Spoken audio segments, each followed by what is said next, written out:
Statement అసలు statement self deposit కాదు, మేము వేరే దగ్గర నుంచి చేయించుకున్నాం. దాని స్టేట్మెంట్ నీకేం అవసరం?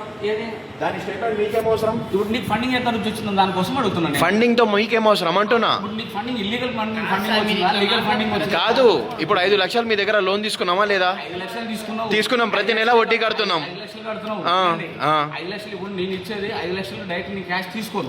నువ్వు ఆన్లైన్ మా క్యాష్ వద్దు, ఆన్లైన్ ట్రాన్స్ఫర్ చేస్తా అంటున్నా. చెక్ కూడా తీసుకొచ్చిన 5 లక్షలు కేవీబీ కర్ణాటక బ్యాంకు 5 లక్షలు నీకు నెఫ్ట్ చేస్తా. నీకు అకౌంట్ క్రెడిట్ అయిన తర్వాతనే నాకు గోల్డ్ అంటున్నా. నా ఫండింగ్ గురించి నీకేం అవసరం అంటున్నా. అర్థం కాలే. లీగలే.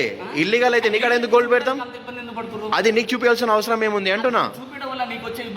అర్థం నీకు చూపించాల్సిన అవసరం ఏముంది మాకు? నువ్వు ఇచ్చిన 5 లక్షలే నీకు కడుతున్నాం. దానికి మాకేం అవసరం? లీగల్ గా వచ్చిందా ఇల్లీగల్ గా వచ్చింది అది నీకు చెప్పడానికి నీకేం అవసరం అంటున్నా. నేను లీగల్ గా వచ్చింది కాబట్టి మా గోల్డ్ మేము విడిపించుకోబోతున్నాం అంటున్నాం.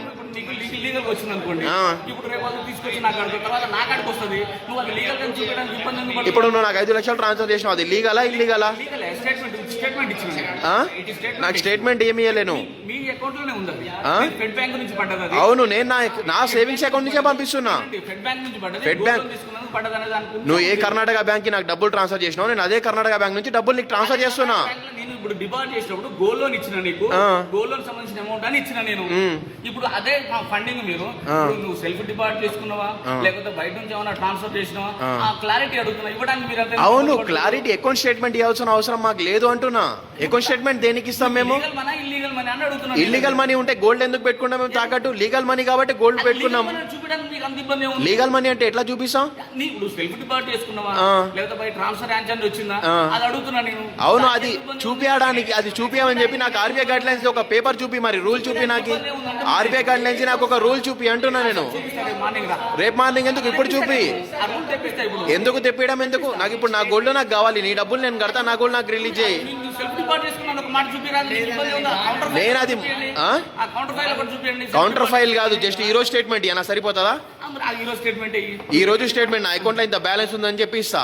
అకౌంట్ లో బ్యాలెన్స్ ఉందని ఇస్తారు. ఎక్కడి నుంచి వచ్చిందని క్లారిటీ అడుగుతున్నా. ఎక్కడి నుంచి వచ్చింది మీకు చెప్పాల్సిన అవసరం లేదు అంటున్నా. ఎందుకు ప్రాబ్లం అవుతుంది? నా అకౌంట్ కదా, నా సేవింగ్స్ అకౌంట్ కదా. నా సేవింగ్ అకౌంట్ కి నేను వేరే దగ్గర తీసుకున్నా నేను లోను. అవును, అదే చెప్పినా కదా, వేరే దగ్గర లోన్ తీసుకున్నా. నేను చెప్తున్నా కదా, వేరే దగ్గర లోన్ తీసుకున్నా. ఇచ్చినా కదా, ఇంకేమియను? లోన్ తీసుకున్నా, వేరే దగ్గరకి ఇచ్చినా, ఇక అయిపోయింది. ఏదో ఒక లోన్ తీసుకున్నా. నేను నా డీటెయిల్స్, పర్సనల్ డీటెయిల్స్ మీతో షేర్ చేయాల్సిన అవసరం నాకు లేదు. అది ఇప్పుడు పర్సనల్ గా ఇప్పుడు ఇల్లీగల్ అని నువ్వు అది నేను లోన్ తీసుకున్నావు, అది ఇల్లీగల్ లీగల్ అని అడుగుతున్నాను నేను. దాన్ని చూపించండి. లీగలే, నీకు చూపించాల్సిన అవసరం నాకు లేదు కదా. నా పర్సనల్ డీటెయిల్స్ లీగల్ అయితే చూపించండి. నేను నీ కాడ లోన్ అడగట్లేదు, నేను నీ కాడ గోల్డ్ పెట్టిన 5 lakhs నా గోల్డ్ నేను అడుగుతున్నా. నువ్వు నా కట్టే ఫండింగ్ అది ఇప్పుడు వేరే దుబాయ్ నుంచి వచ్చిందో లేకపోతే వేరే ఎక్కడ నుంచి నీకు ఆన్లైన్ ట్రాన్స్ఫర్ ఏమైనా మిస్టేక్ వచ్చిందేమో. సరే, మరి పేపర్ ఏది నాకు చూపిను. నువ్వు నాకు అకౌంట్ స్టేట్మెంట్ ఇట్లా లోన్ కోసం వస్తే అకౌంట్ స్టేట్మెంట్ కావాలి. రేపు ఉదయం కాదు, ఇప్పుడు నాకు చూపి నువ్వు క్లియర్ గా. రిక్వెస్ట్ పెట్టడం ఎందుకు? మన ఇక్కడ నీ ఇక్కడ రూల్ ఆర్బీఐ రూలే లేదు. నువ్వు నాకు స్టేట్మెంట్ ఎట్లా అడుగుతున్నావు? మరి చూపి నువ్వు. అరే నోటీస్ బోర్డ్ లా చూపి నువ్వు. మరి ఆ విషయం నోటీస్ బోర్డ్ లా చూపి. ఎప్పుడు తెప్పిస్తావు? ఇప్పుడు చూపి నాకు నోటీస్ బోర్డు లో. ఎందుకు ఉండదు? మరి లేనిది నువ్వు ఎట్లా మాట్లాడుతున్నావు దాని గురించి?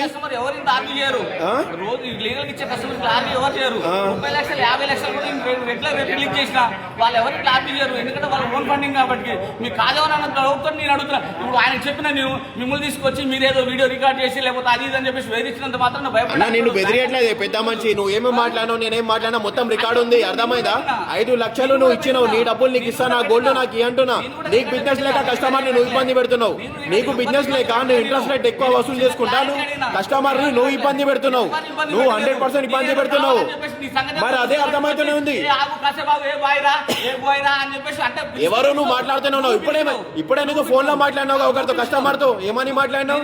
మీ ఊరితోనే మాట్లాడినావు. ఎవరితో ఫ్రస్ట్రేషన్ కస్టమర్ మీద తీస్తున్నావు? ఎక్కువ నువ్వు మాట్లాడుతున్నావు. ఆయన ఒక్కడే వచ్చిండు. నా గోల్డ్ నాకు ఇచ్చేసే డబ్బులు కడతా అంటున్నా. ఇప్పుడు నేను కట్టమని పో అంటున్నా. క్లారిటీ నీకు డబ్బులు ఎంత వస్తుంది తీసుకొని వచ్చి క్లారిటీ తీసుకొని వచ్చి నాకు కట్టాలి. డబ్బులు వచ్చిన విషయం నీకెందుకు అంటున్నా నేను. నేను ఆయన అడుగుతున్నా. అవును ఆయన బ్రదర్, ఎవరైనా కానీ నేను ఆయనతో మాట్లాడుతున్నా. ఆయనతో మాట్లాడితే నా బ్రదర్. మరి బ్రదర్ అయితే నువ్వు ఏ రకంగా చేస్తున్నావు? నువ్వు నన్ను బెదిరిస్తానికి వచ్చినావు. నువ్వు బెదిరిస్తున్నావు. నీ బ్రెయిన్ పని చేస్తుందా? నేను ఏమైనా బెదిరించినా? దాబాయ్ అని ఇడిగిరా ఎంతసేపట్లో వస్తావు? కౌన్సిలర్ కి ఫోన్ చేసినా ఎక్కువ అమ్మా నువ్వు మాట్లాడుతున్నావు. నువ్వు ఫోన్ చేసి ఊర్లో అందరినీ పిలిపిస్తా అని నువ్వు అంటున్నావు. ఎవరన్నారు? నువ్వు అన్నట్లే నువ్వే దేవుడి సాక్షిగా ప్రమాణం చేయి. అవును కౌన్సిలర్ ని రమ్మన్నా. అవును నువ్వు రమ్మన్నా నేను రమ్మన్నా? అవును సాక్షి ప్రమాణం చేయొచ్చు. నువ్వే కదా ఎవరితో గొడవ పెట్టుకోలే. దేవుడి సాక్షిగా ప్రమాణం చేయి. నా మీద కేసు పెట్టుకొని చెప్పాలి. ఎప్పుడు ఎవరితో ఫోన్లే నీ మీద ప్రమాణం. నేను కూడా ఎవరిది అనలే. నేను ఎవరిని పిలవాలి? కౌన్సిలర్ కి ఫోన్ చేసి రండి అని చెప్పి పిలిచిన. క్లారిటీ కావాలి బాయ్. క్లారిటీ దేనికి? దేనికి క్లారిటీ అంటున్నా? క్లారిటీ వచ్చినప్పుడు మాట్లాడతావు. ఒక